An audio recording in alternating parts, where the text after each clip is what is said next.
He is more than a story. He is more than a comic book superhero. He is more than a symbol of hope. He represents our greatest aspirations. He is everything we think we can be. And yet, even with all the strength and all the power in all of the world, he may not be able to meet his greatest challenges and redeem his family's legacy. For he is the son of El.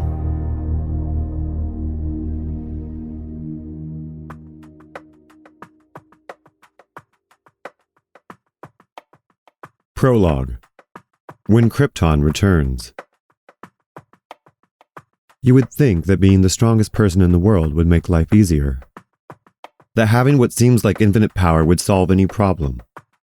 And that absolute power would corrupt absolutely. But not for Superman. When Jari Siegel and Joe Schuster first conceived the idea, they may not have realized how far their champion would go. But they put no limits on him. And if anything, this has been one of Superman's greatest challenges, being so strong and so kind that some would dare call him boring. Yet when we consider his family's legacy and his place in mythology, we can see that his struggles are humanity's struggles. Superman's story begins in ancient Sumer. His story starts with the oldest written creation myth of all. Yet the Sumerians could not have known that the place their gods had come from would one day be known to us as the planet Krypton. And that Krypton is not orbiting some distant red star in another galaxy. Krypton is in our own galaxy and orbits our own sun. It is a massive planet inhabited by interdimensional beings. These beings, made of energy, are not bound by the limits of reality that you and I know, and easily withstand conditions that we would not dare consider possible. Krypton's orbit around the sun takes thousands of Earth's years to complete. Yet it was while this orbital path brought Krypton close to the sun that an especially powerful Kryptonian by the name of On-El first took interest in a small, budding planet, third closest to the sun. Having studied under his father, On-El had achieved a certain level of mastery in physics. In his family, the creation of life was an art form, and this barren planet was an opportunity for On-El to make a hobby for himself, creating life and tearing it down. With each orbit of Krypton, as On-El visited his little planet, he would make small adjustments here and there. Sometimes the changes were drastic, and not all of them were caused by him. But each time the little planet took damage, On-El would take a new direction with his creations, dramatically changing dinosaurs through the ages. Not long after On-El had been working primarily with mammals, his father, the highest ruler of Krypton, stepped down from his role as king and passed it to On-El. In turn, On-El naturally saw fit to pass his hobby planet, Earth, to his two sons, but deciding which son would be in charge was not so simple. On-El's eldest son, Enki, had become a master creator like his father. But Enki's mother, Namu, was not the queen. He was born out of wedlock, and though he was talented, the politics of his parentage had already decided his fate. Enki did not receive his father's name, and eventually would go on to live in his younger brother's shadow. On-El's queen, Kyra, birthed his second son, Enlil. And though Enlil had received his father's name, he seemed to have none of his father's talent for creation. Enlil only took interest in powers of destruction, thunderbolts and lightning, earthquakes and volcanoes. And so, with great deliberation, On-El decided Enki would be given all of the waters of Earth, including all of the life that the water flowed through. And to Enlil he would give the sky and everything underneath it. This way, On-El could gift the little planet to his youngest son and heir, while still having his talented elder son do the necessary work needed to keep order. With a simple ceremony and decree, the two brothers inherited the small and vibrant Earth.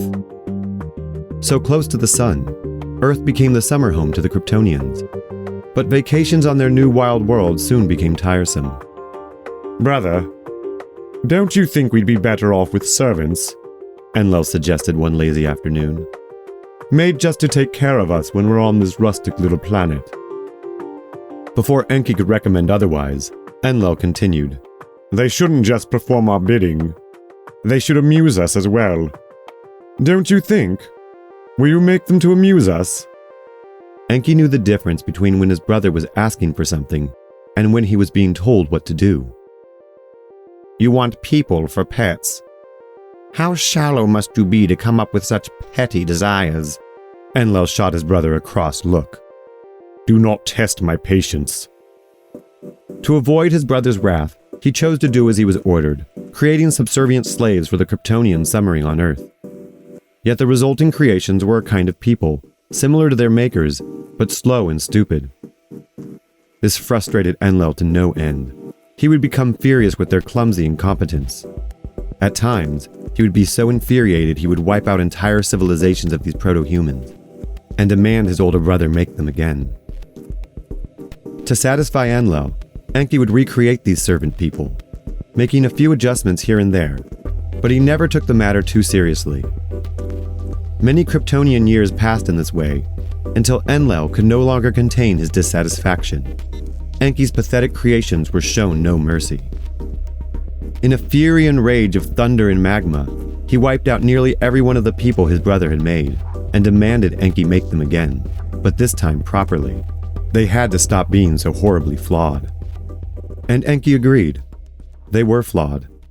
He intentionally made them that way, always assuming that making them imperfect was a part of the objective. He figured that if they were to be subservient, they should be the lessers of the Kryptonians. Before then, Enki had never considered what potential his creations could have. He resolved himself. In creating these new people, he would do as their father had done when he first sparked life on Earth. To ensure these new beings could contain their mortal forms, Enki summoned the impish Fairy King, whose realm rules over the operation of physics. Next, to create a pocket dimension giving order to human consciousness, Enki summoned the spirit Nabu. Unlike the previous creations he had made for his brother, the fate of these people must be their own, and one of Nabu's pocket dimensions would ensure it. Finally, he called to Amazonia, a dimension made purely of life and fertility. He beckoned for the Amazonians to join him in this creation. From that realm, a goddess was sent. Ninma, the woman of the mountain, granted Enki's request. By mixing their blood with her clay, they created the first humans. These new beings were something uniquely special. The Kryptonians all agreed the humans were perfect. They were nearly identical to their makers, only they didn't know it. Their innocence was endearing. The humans looked up to the Kryptonians as though they were gods, and their so-called gods looked down on them with an adoring fascination, somewhere between possessions and pets. Enlil especially took interest in these new humans his brother created. They were luscious playthings, and he had his way with them as he pleased, seducing his favorite humans over the many eons they visited Earth. Enlil sired many sons and daughters with these humans. His children would go on to be remembered as legends, like Gilgamesh, Samson, and Hercules. Yet even compared to Enlil's lust, it was Enki who most fell in love with the humans, a love that was more than mutual. The humans adored Enki. He was their creator, and they knew it. The love shared between Enki and the humans slowly gnawed away at Enlil's pride. He thought the people should love and worship him. He was their rightful ruler, not his brother. Enlil would declare insecure proclamations. Worship no other god before me! And yet the people were devoted to Enki. So Enlil found ways to punish them. When he discovered some of them had entered the divine gardens and eaten the fruit from there, he killed several and banned the rest from ever entering again. Still, no matter how angry Enlil became, he curbed his rage, only killing these new humans in smaller numbers than he had Enki's previous creations. At most, he'd smite only a city at a time. Enlil did not want the humans dead. He just wanted them to love him more than anyone else. Yet those times he had lashed out at them had already taken their toll. The humans were afraid of Enlil. He was not a loving god. Even when Krypton was away for thousands of years, the humans remembered what Enlil was like. Ages would pass on Earth as the humans awaited the return of Krypton. Over the course of millennia, the humans who had been left in charge by the Kryptonians would do all they could to keep the world in order, waiting for Enki, their beloved maker, to return, like a candle waiting in the night. Yet with him would return their wrathful god Enlil. The humans learned a fine balance between living under the law of their ruler and the love of their maker. The jealousy, greed, and hatred that consumed Engel came to a head the last time Krypton was so close to Earth. This was the end of Krypton's time near our planet, just before its orbit would take it to the furthest reaches of the solar system. Each year as they left, the Kryptonian nobility held an elaborate pageant to commemorate their own departure from Earth. Standing atop a great pyramidal structure, they took turns stepping onto its peak and flying into the heavens, back to Krypton. After everyone else in the pageant had flown off, Enki and Engel were the last two Kryptonians on Earth. For Enki, leaving like this was a melancholy event. Only minutes remained before he wouldn't see the humans again for another Kryptonian year. He paused for a moment at the top of the pyramid's peak, and instead of taking off into the sky, as everyone else had done, he turned in a circle to survey the throngs of people gathering at the pyramid's base. He was going to miss them dearly. Yet this was something Engel had never seen his brother do.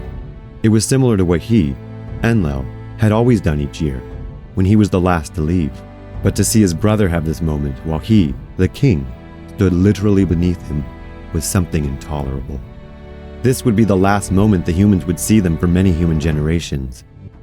This would be their last impression of their gods for a long while. How dare you? Oh, what is it this time, brother? Enki lazily asked. You're trying to usurp me. I challenge you to a duel. Enki thought of this as typical of his brother. This was no request. Engel wanted to humiliate him in front of the humans. Nothing will satisfy you. Do you want me to make them again for you? Should I return to making them stupid so that they will love you? At this remark, Engel's eyes lit up fiery red. Does one need to be stupid to love me? I don't know. Do they? Do not test me. Enki was in no mood for his brother's tantrum. All of the human families he endeared will have aged thousands of years before they return. Oh, just go ahead and destroy all the humans already, so I can make them all again to tailor fit your frail sense of self-worth. He did not expect Engel to act on this dare. There wasn't enough time for him to actually do it. But Engel's eyes burned hotter. Take that back! Take what back? My offer to make them gullible twits? Fine. I will leave them as they are. Perfect, and not impressed with your thin veneer. This was the final insult Engel would take. A fiery red beam of energy shot from his eyes, blasting Enki skyward. Engel had to act while they were on Earth, still close to the sun where he could harness its power. He had an advantage here that his brother did not, as long as he could keep him in the sky. Enki lacked the power to defeat him, but Enki's trident, entwined in the double helix of two serpents, was more than just a symbol of life. It protected him from Engel's blast, and he managed to catch himself mid-air. Before he could fully recover, Engel was flying upward to meet him. There was no reasoning with his brother this time. Their battle ensued in the sky, stretching around the world as they hurled devastating blasts of pure energy at one another. But without the sea, Enki was outmatched, and Engel, unrelenting in his effort to keep them in the air, became lost in his own rage.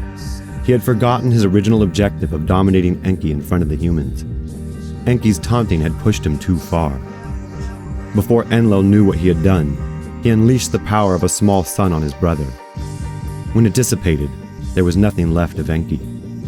Engel had killed him. The humans had witnessed it all. He hovered in the air above them for a moment, radiating with light, his red cape billowing, his chest held in proud defiance, emblazoned with his family crest, an S-shaped serpent inside of a shield. He looked down on humanity one last time, his face still contorted in rage before he proclaimed in a booming voice heard around the world, I will return. Expect me. And just like that, he flew out of sight and back to Krypton, not to return for another eon. The humans said to themselves, now that Enki is gone, when Krypton returns, we're next. It was always at that moment that Clark would wake up from his dream. It was the only dream he could actually remember. He had dreamt it so many times he had no choice but to remember it. Some days he would prefer not to. Life was stressful enough trying not to break everything he touched. He wondered how long he could get away with just laying in bed.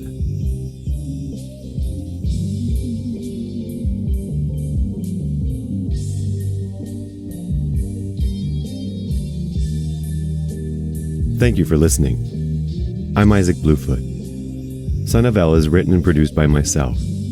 This story was inspired by Superman and DC Comics, originally created by Jari Siegel and Joe Schuster. Music in this episode was by Royal Jelly, BioUnit, Borrtex, Kai Engel, and Jari Pitkanen. See the episode notes for details. For more of my work, get yourself a deck of OmenQuest cards at omenquestcards.com. Carry them with you and play wherever the weather permits. And be sure to listen to the next episode. Chapter 1: A Kid in Smallville.